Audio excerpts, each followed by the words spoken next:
dua, tiga.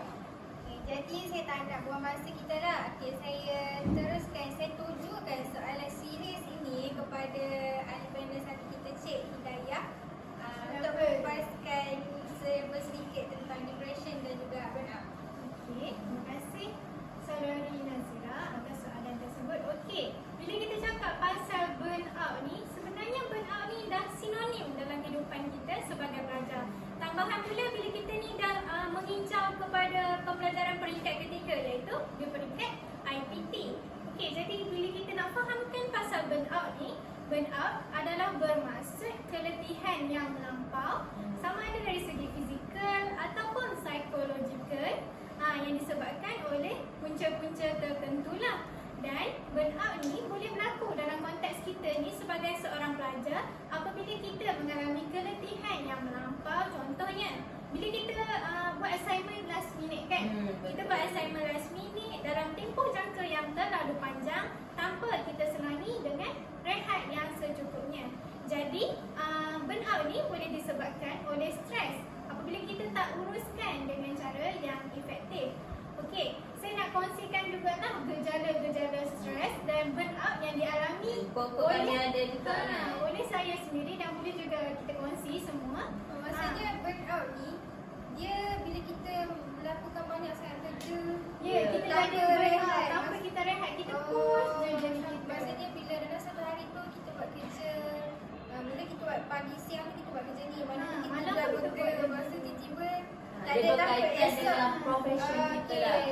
Okey, tak cukup rehat. Kita berkaitan dengan diri kita yang tak cukup rehat. Okey, contohnya kan, saya sendiri pernah alami burnout pada semester kedua. Okey, di mana Tinggi ke PI? PI, semester 2 PI SMP, di mana pada ketika tu pensyarah ada bagi tugasan tapi sedikit lewat lah. Tapi tiada tolak ansur yang berlaku dan dia minta untuk kita hantar tugasan tu dalam tempoh masa yang terdekat sangat. Okay, jadi kat situ saya dan kawan-kawan yang lain terpaksalah kita siapkan tugasan tanpa kita tidur apa semua kan. Sedangkan pada minggu tu kita masih kelas, bukan weekend kan, weekday. Malam minum Nescafe. Jadi bila macam kita nak bangun kan, kita tak nak tidur. Okey, contohnya kita minum Nescafe malam tu sebab kita nak berjaga kan, nak jadi burung hantu, kita minum Nescafe. Lepas tu ingatkanlah, oh tak apa kot, aku ada Nescafe, aku boleh buat kerja kan, boleh berjaga. Tapi efek tu lah yang kita rasa, di mana esoknya tu saya nak pergi kelas. Sebelum pergi kelas saya muntah. Saya rasa mual dan muntah-muntah. Itu merupakan salah satu gejala juga. Dan bila pergi kelas pun gejala ni dia tak berlaku dalam tempoh jangka masa yang pendek. Maksudnya dia berlarutan. Dia berlarutan sebab dia fasa-fasa dia. Bila kita dah sampai kat kelas pun saya masih rasa pening dan rasa senang-senang badan, dan jadi kita tak boleh fokus dalam kelas tu. Okey, jadi saya rasa saya dah kupas banyak pasal burnout ni. Saya serahkan kepada saudari Aisyah. Jadi kita kupaskan pula pasal depression, boleh? Okey, Cik Hidayah lepaskan pada Cik Aisyah, teruskan. Pandai kamu semua. Okey. Macam banyak je soalan saya kan. Okey. Dari segi depression ni, saya pernah berkongsi jugalah. Saya pernah buat talk ada bercakap tentang depression. Okey, depression ni apa?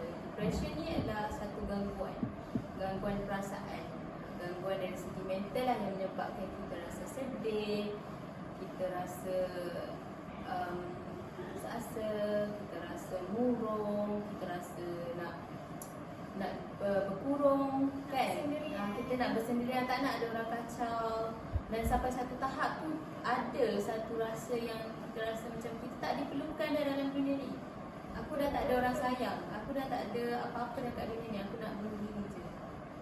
Itu adalah satu benda yang, tu adalah satu simptom yang dah sangat-sangat teruk lah.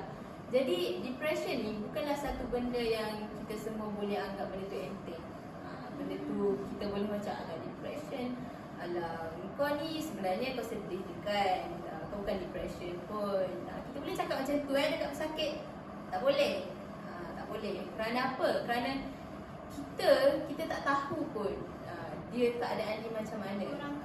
Orang tu je rasa macam mana perasaan dia. Dan kalau dia kata dia ada depression, kita sebagai orang yang berada dekat dengan dia ni, okey, contohnya macam Cik Nazira, kalau tiba-tiba nampak dia macam senyap dalam bilik kan, kita tanya dia. Ataupun kalau kita rasa macam mungkin dia tak selesa, kalau kita tanya, kau stres ke, kau ni ke, kita ajak dia pergi makan aiskrim ke, kita ajak dia pergi jogging ke, tengok persekitaran kan. Sebab dekat APG ni kita dianugerahkan dengan persekitaran yang sangat bersih, persekitaran yang sangat cantik, tenang kan. Jadi bila kita keluar nampak burung-burung berterbangan, macam dekat luar negara kan, kita boleh feeling kat jambatan tu, saya nampak selalu orang ambil gambar kat situ. Jadi itu adalah salah satu cara atau metod untuk kita tenangkan pesakit. Dari segi pesakit itu sendiri, okey, macam mana dia nak tenangkan diri dia. Okey, kalau awak ada gangguan depression, awak kena jumpa. Okey, awak kena jumpa dengan pakar. Okey? Kaunselor ke? Okey, ya, dengan kaunselor ataupun memang betul-betul pakar dia. Supaya kita tak melarat benda tu. Dan satu lagi sebenarnya, macam mana kita nak tahu kita ni depression ke tak? Kita boleh jalankan satu macam quiz lah, ataupun kita cari je. Dia ada ujian untuk kita, supaya kita dapat tahu kita ni tahap mana stres kita, tahap mana kemurungan kita. Sebab kadang-kadang kita rasa benda tu normal, tapi sebenarnya tak. Benda tu adalah salah satu simptom awal untuk depression. Selalunya simptom depression ni dia akan berlanjutan sehingga 2 minggu. Okay, kalau dah 2 minggu tu maksudnya betul lah tu, itu depression. Kalau awak sampai dia depression bukan macam menangis, tak. Awak lesu, okay, awak rasa macam tak bersemangat nak buat kerja, ataupun orang ajak kita main benda yang kita suka, buat hobi yang kita suka kan, tapi kita tak nak. Kita rasa benda tu kan tak menarik. Dulu dia suka bersukan, tapi dia rasa macam tak nak, dia nak duduk dalam bilik je. Orang nak tengok movie best, tapi dia tak nak tengok. Dia macam tak, aku nak duduk ni, duduk dalam gelap, duduk sorang-sorang. Kadang-kadang mandi pun, dulu dia mandi kejap je, tiba-tiba lama kan. Buat apa dalam air. Jadi itu adalah petanda-petanda. Dia bukan sekadar ya Allah nangis-nangis, tak. Dia dari segi mental, dari segi fizikal, dari segi tingkah laku pun kita boleh nampak dia ada gejala depression. Jadi kalau dalam pelajar ni, okey, dari segi konteks pelajar APG lah kan, okay, depress ni boleh disebabkan oleh banyak perkara kan. Kita depress dengan masalah assignment kita yang berlambak, boleh jadi depress. Okay, kita serabut dengan kita punya pergaulan, orang tak suka kita. Ada satu dengan kita punya konteks persekitaran kita lah, rakan-rakan sekelas kita kan, atau roommate kita sendiri. Ada seorang junior ni lah kan, ataupun saya tak tahulah, tapi dia meluahkan perasaan kepada kami mengenai dia ada masalah dengan roommate dia kan. Jadi dia stres sebab orang anggap dia tu macam tu, orang anggap dia negatif kerana roommate dia. Jadi tu boleh menimbulkan dia daripada sekecil perkara. Contohnya roommate dia tu seorang yang panas barang. Okay, kecil je perkara tu, dia nak tegur. Tapi okey, roommate cakap, tak payah tegur lah, aku tengah serabut ni. Okey, dah jadi satu kertas kecil dalam hati kita. Dah jadi satu gumpalan kertas yang kecil dalam hati kita ni. Okey, kita tak nampak lagi, tak rasa lagi. Okey, lepas tu lama-lama kita menghadap dia marah kita lah, kita nak pinjam barang pun tak boleh, dia pinjam barang kita, dia tak pulang. Okey, bertambah lagi kertas tu, sampailah kertas tu membunuh tinggi dalam diri kita, dan lama-lama kita meletup. Kalau meletup marah dia balik, boleh tahan lagi. Kalau kita meletup sampai kita ganggu diri kita sendiri, sampai kita cuba membahayakan diri kita sendiri, itu yang bahaya sebenarnya. Sampai kita nak bunuh diri kita sendiri, kita depress lah tu, sebab masalah ni membunuh dalam diri kita, kita tak sedar.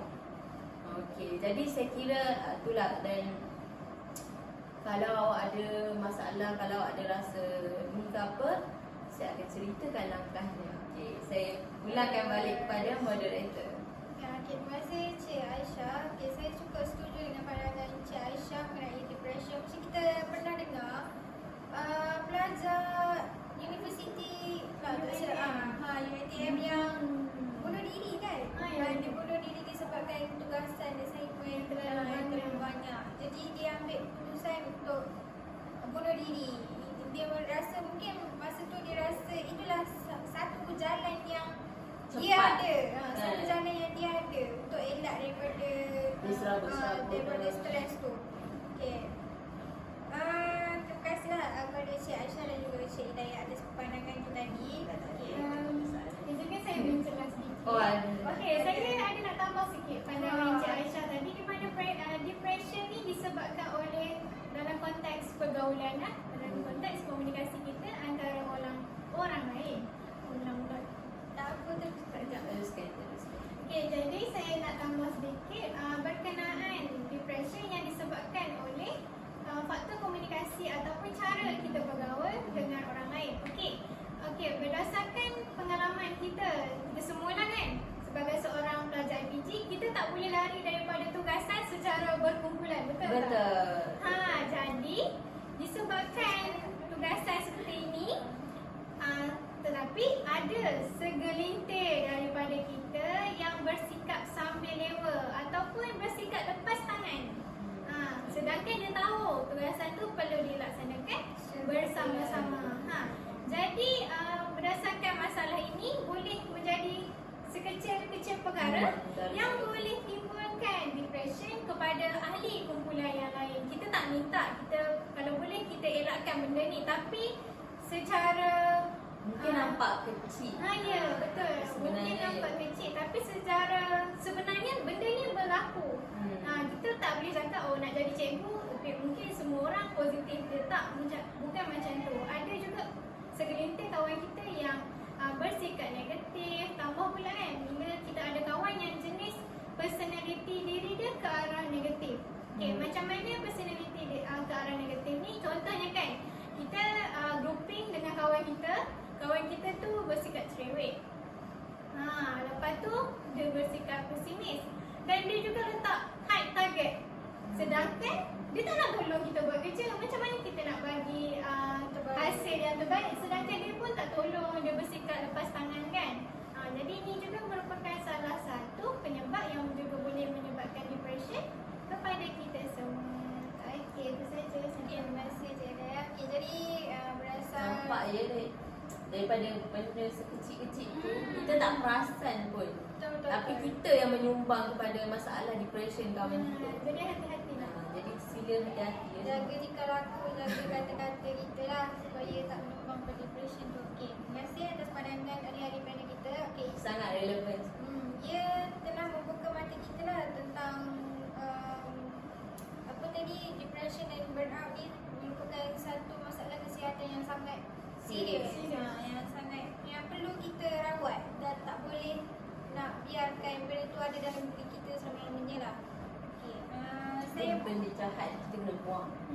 betul. Kita Okay. kena buang. Saya harap agar penonton dan juga kita semua yang ada kat sini, kalau rasa benda tu ada dalam diri kita, cepat-cepat kita Buang merawat. dia. Dia sampah. Ya, betul. Kita kena Sebelum buang dia. berakar umbi di dalam diri. Ya, barulah wisdom life. Ya, betul. Liz try. Okey.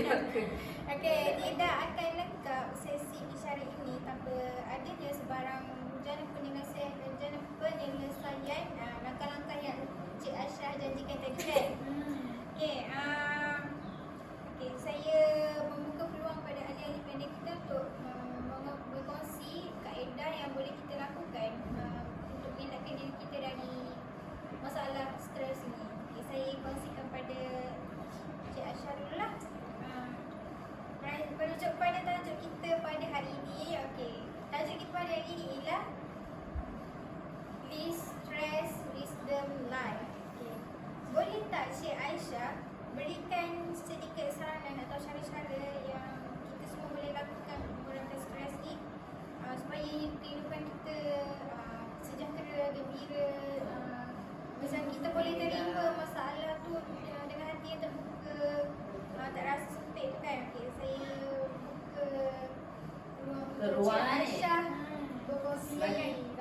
dekat semuanya.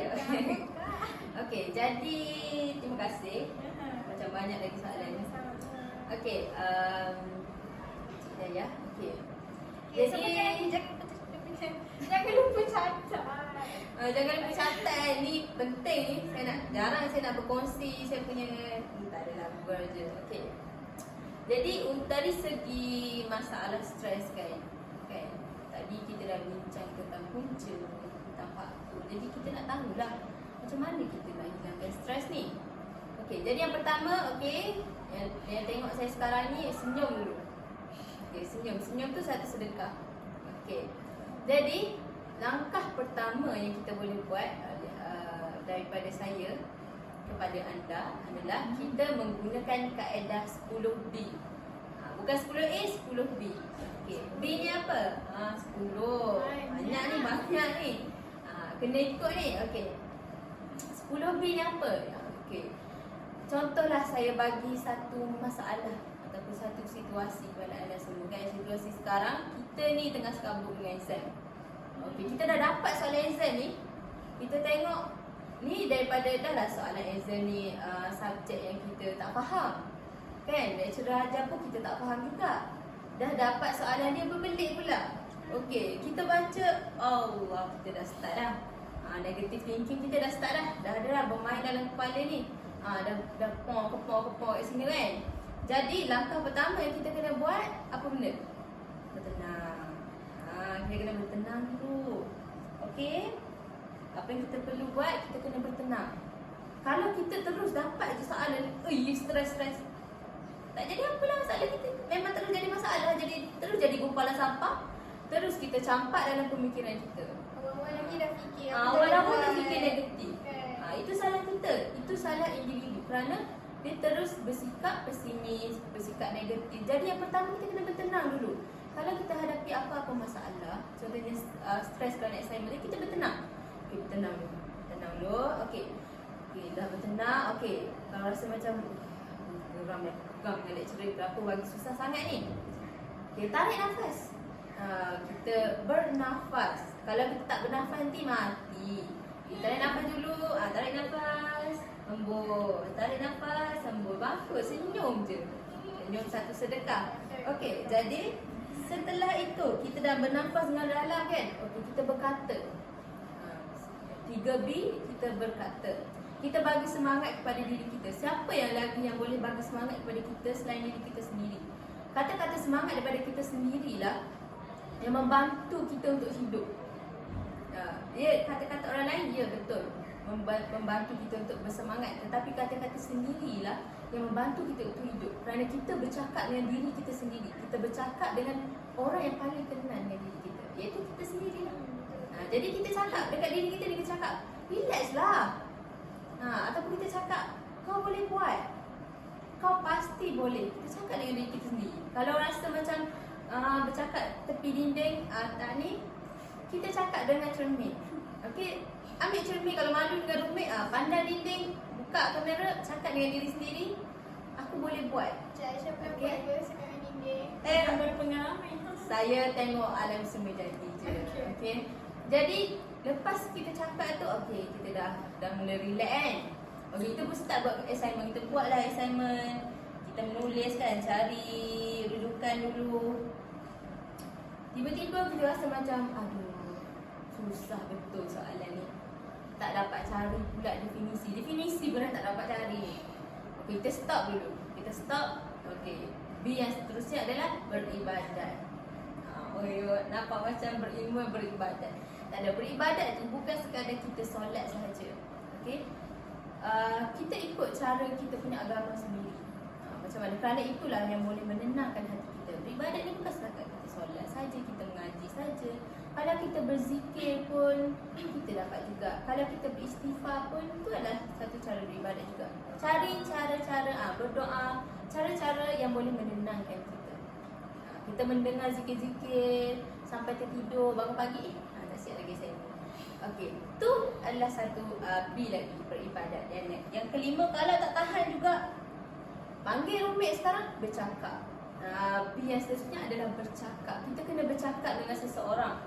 kita tak boleh nak terus pendam je diri kita ni. Tak boleh nak terus pendam je masalah kita, kerana sekurang-kurangnya kalau orang tu tak boleh menolong kita, kita boleh melepaskan apa yang kita pendam. Kita boleh cakap, masalah ni susah, cuba. Dia cakap, aku pun rasa susah tak, tapi aku temulah konsep dia. Boleh share tak? Macam tu. Okey, yang seterusnya adalah yang B yang seterusnya adalah berurut. Kalau kawan pandai berurut, pergilah berurut. Kalau stres juga. Ni adalah contohnya, awak boleh tekan kat sini. Kalau untuk ni untuk buatkan kita rasa tenang lah. Ni adalah satu titik acupuncture, okey, yang boleh buatkan kita tenang. Okey, urut je kat sini. Okey, yang seterusnya, kalau masalah tu tak ada lagi, berehat. Dan tengah-tengah buat tu, kita blank, kita berehat, kita lapangkan diri kita, kita buat hobi kita. Sama ada kita nak di muzik, kita nak main muzik ke, kita nak memasak ke, kat sini tak boleh masak. Okey, kita nak tidur ke, tidur pun satu rehat. Ataupun kita nak berjalan-jalan kat ATG, bersenam, berjaguh, apa semua tu, buat sahaja. Asalkan anda boleh lapangkan pemikiran anda dan anda boleh hilangkan stres anda. Dan yang seterusnya adalah beriadah. Okay, beriadah. B yang seterusnya adalah bersenam. Dan terakhir sekali, paling penting adalah berfikiran positif. Kenapa saya cakap berfikiran positif? Kalau anda buat semua benda tu tapi anda tetap dengan pemikiran anda yang negatif, masalah tak akan selesai. Jadi bila kita berfikir positif, kita akan mencari cara macam mana sekalipun, sebab segala ujian ada hikmahnya. Segala ujian pasti ada jalan dia. Jadi fikir positif, terus buat doa dan tawakal. Okey, itu adalah cara saya lah. Cara, dan yang seterusnya kita boleh Silakan teruskan. okey. Saya nak kongsikan sebab kita rasa semakin penghujung ni, semakin getar ni. Okey, jadi saya nak kongsikan satu lagi konsep, iaitu kita boleh mengaplikasikan konsep ideal, IDEAL. Okey, ni untuk satu lagi masalah yang Cik Nazirah katakan tadi, iaitu masalah pelajar sekarang dia stres kerana masalah kewangan. Okey, jadi macam mana kita nak aplikasikan konsep ideal ni? Okey, macam mana? Ideal ni, I adalah identify. Okey, identify ni adalah kenal pasti masalah. Okey, apa yang menyebabkan kita tak cukup duit? Adakah kerana kita ni suka berbelanja, kita boros, atau adakah kerana barang keperluan semakin meningkat? Okey, contohnya kita masalah kita adalah kita makan banyak. Okey, tapi makanan dekat kafe mahal. Jadi kita makan 3 kali sehari. Okey. Jadi kita dah identify masalah kita. Jadi kita describe. Okey, describe tu adalah kita cari ataupun kita terangkan jalan penyelesaian, cadangan penyelesaian kepada masalah tersebut. Contohnya, kita dah habis duit banyak ni dekat makanan kan, nasi lemak lah, semualah. Jadi cadangan penyelesaian kita ada 3. Contohnya, yang pertama ikat perut. Yang kedua, kita berpuasa. Yang ketiga, kita pinjam duit kawan. Okey. Jadi ini adalah cadangan penyelesaian kita, describe. Okey, yang ketiga adalah evaluate. Okey, evaluate ni apa? Kita buat penilaian sama ada cadangan kita ni baik atau buruk. Kita timbang balik. Banyak mana baik dia, banyak mana buruk dia. Okey, jadi bila dah timbang nak jadi kawan ke, nanti kena bayar hutang. Nanti kawan benci kita. Okey, fikir. Jadi kita decide untuk berpuasa. Okey, kita decide untuk berpuasa. Lepas tu tindakan seterusnya adalah act. Okey, act ni apa? Adalah bertindak berdasarkan pilihan kita. Okey, kita dah pilih untuk berpuasa tadi. Okey, contohnya kalau orang Islam dia berpuasa yang sunat lah. Okey, tapi kena hati-hati dengan niat lah. Okey, kalau yang biasa kita boleh buat adalah intermittent fasting contohnya. Okey, jadi kita pun buatlah intermittent fasting tersebut dan akhirnya kita learn. Learn ni apa? Kita belajar. Belajar dari pengalaman. Berjaya atau tak? Berjaya ke kita kurangkan belanjawan kita dengan menggunakan intermittent fasting? Okey. Macam mana? Berjaya ke tak? Kalau tak berjaya, kita buat yang lain. Kalau berjaya, kita teruskan. Okay. Jadi kita tak payah stres lah sebab kita ada jalan penyelesaian kita. Kita dah kita dah ni baik-baik, kita dah susun elok-elok. Kalau tak berjaya buat lagi, letih lah. Kalau letih macam mana kita nak hidup? Selagi kita hidup, kita kena berusaha. Kita tak boleh putus asa. Jadi setakat itu saja. Saya kira Cik Daya ada apa-apa penambahan ke? Saya rasa Cik Aisyah dah kemukakan konsep tu dengan begitu teliti. Tapi saya rasa saya boleh tambah sikit berkenaan apa yang kita boleh guna konsep ideas lah. Okay, selain tadi masalah apa tadi Cik Aisyah? Kewangan. Okey, masalah kewangan. Duit. Saya kongsikan juga masalah yang lain. Contohnya kan, bila kita ada masalah dengan kawan kita ataupun roommate kita. Tiba-tiba roommate aku ni tak nak cakap dengan aku ni kenapa? Identify. Kita kena identify kenapa tiba-tiba roommate kita ni tak nak cakap dengan kita. Adakah cara pergaulan kita yang terlalu kasar ataupun mungkin roommate kita ada masalah keluarga ataupun masalah percintaan ke dan sebagainya lah kan. Okey, itu I. D pula merujuk kepada describe. Kita cari balik apa yang menyebabkan masalah tersebut. Kita impas balik. Aku ada cakap yang kasar ke dengan roommate aku? Dia ada terasa hati ke dengan aku? Kita cari balik apa yang menyebabkan masalah tu timbul. Seterusnya E. Evaluate. Kita nilai sebenarnya, kita timbang balik macam saudari Aisyah kita katakan. Kita timbang balik apa pelakuan yang kita dah buat. Dan benda yang boleh menyebabkan roommate kita tu tak nak cakap dengan kita. Sama ada betul ke dia mengalami masalah, sama ada masalah percintaan ke, masalah keluarga ke, atau benda tu berpunca daripada kita sendiri tapi kita tak sedar. Okay, itu nilai, evaluate. A, kita act. Dah roommate tak nak cakap, macam mana kita nak duduk sekali kan? Sedangkan roommate kita tak cakap, mesti kita rasa tak selesa. Alah, roommate aku ni marah aku ke, aku ni risau kan diri kita sendiri, aku ni ada masalah besar ke sampai dia tak nak cakap kan. Jadi cara terbaik kita macam saudari Aisyah kata tadi, kita dekati kan, kita dekati dia, kita duduk, kita slow talk elok-elok Ke stop. betul, awak ada tak puas hati apa ke dengan saya? Kita Kita tanya tahu balik, tapi tu guna nama dia. Kita tanya balik, saya ada buat salah apa ke? Dan ini bagi saya dia merupakan langkah yang efektif sebab kita boleh tahu jawapan tu direct terus daripada orang punya badan kan. Jadi tak ada timbul kebalahan yang dalam jangka masa yang tempoh yang lama kan. Okay, dan yang terakhir learn. Contohnya bila roommate kita dah bagi tahu, okay, aku terasa dengan kau cakap kasar dengan aku, tak pun hempas pintu nak keluar. Hempas pintu nak keluar kan. Jadi berdasarkan apa yang kita belajar daripada roommate kita tegur kita balik. Okay, jadi lepas ni aku kena amalkan personality yang lebih baik. Mungkin aku kena cakap dengan cara yang lebih sopan. Dan juga kita tingkah laku seharian kita pun janganlah hempas pintu yang boleh buat roommate kita terasa apa semua kan. Jadi itu saja daripada saya. Kita kembalikan semula. Banyak sangat Macam benda. berat kan? Macam berat. Okay, apa yang saya dapat lah langkahnya 10 hobi tadi. Bertenang, bersakap, berehat, bersenam, beribadat, berfikiran positif, berurut. Banyak sangat B tadi. Kita boleh guna 10 hobi tu semasa kita stres. Dan juga idea tadi, identify, describe, evaluate, act, learn. Itu semua kita boleh guna masa kita ada dalam masalah. Dan juga saya yakin lah, dua konsep ni sangat berkesan jika kita bijak. Belum cuba, belum tahu. Ya, cuba dulu. Dah cuba Okey. pasti tak. Sebelum saya tutup bicara kita pada ini, ada tak apa-apa pesanan akhir ke daripada ahli-ahli panel kita kepada para penonton? Cik Daya. Saya buka. Okey, nampaknya kita dah berada pada penghujung. Ya, Penghujung betul. sangat ni. Dah nak habis Sedih kan? dah. Sedih. Sedihlah sikit. Okay, tapi sebelum saya mengakhiri tutur kata saya pada hari ini, okay, apa yang saya nak sampaikan, okay, setiap orang dia ada cara menguruskan stres yang tersendiri, betul tak? Betul. Contohnya kan, kalau saya stres, saya suka dengar lagu, guna earphone kita dengar lagu kuat-kuat.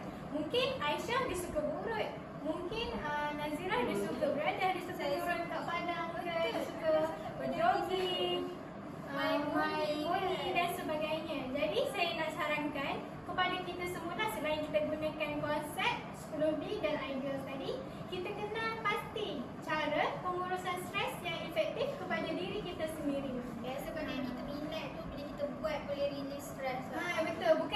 benda tu sebab terpaksa ke apa, tapi niat kita, nawaitu kita untuk kita kurangkan stres dalam kehidupan kita sendiri.